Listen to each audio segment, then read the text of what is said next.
প্রিয় ভিউয়ার্স, আসসালামু আলাইকুম রহমতুল্লাহি ওয়া বারাকাতুহু। আশা করি সবাই ভালো আছেন। আসলে আজকে আমি বলবো মাওলানা মোহাম্মদ আহমদুল্লাহ হুজুরকে নিয়ে। উনি যে কথাটা বলেছেন যে 40 বছর বয়সে তিনি নবী হয়েছেন, এর আগে নবী ছিলেন না, এর আগে নবুয়ত ওনার আসে নাই। আসলে নবী যে দুনিয়াতে আসবে, দুনিয়াতে যত নবী আসবে তা তো আল্লাহ আগেই নির্ধারণ করে রাখছেন, এটা তো অবশ্যই। কিন্তু নবুয়ত ওনার হয়েছে 40 বছর বয়সে, এটা তো সত্য কথা। তিনি তো সে ধারণা অনুযায়ী বলেছেন যে আসলে ওনার নবুয়ত হয়েছে 40 বছর বয়সে, সেটা তো সত্য কথা। কিন্তু এই কথাটাকে বানিয়ে একেবারে ওনাকে ধূলিসাৎ করা হচ্ছে, মানে গীবতে ভরপুর।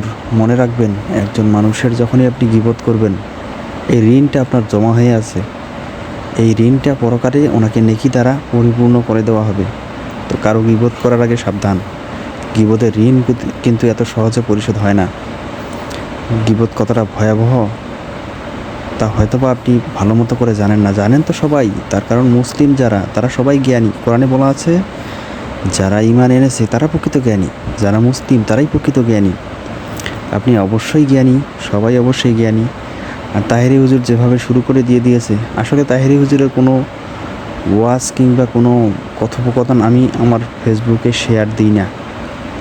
ওনার কথাগুলো আমার বিরক্তিকর লাগে, ওনার কাণ্ড জ্ঞানগুলো আমার অন্যরকম লাগে, অসহ্য লাগে। আল্লাহ তাকে হেদায়েত দান করুক।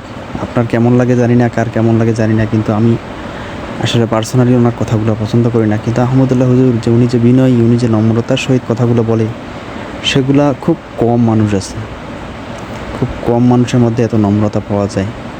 আর নম্রতা একজন মুসলমানের প্রধান গুণ, মানে নম্রতার জন্য যে সে কত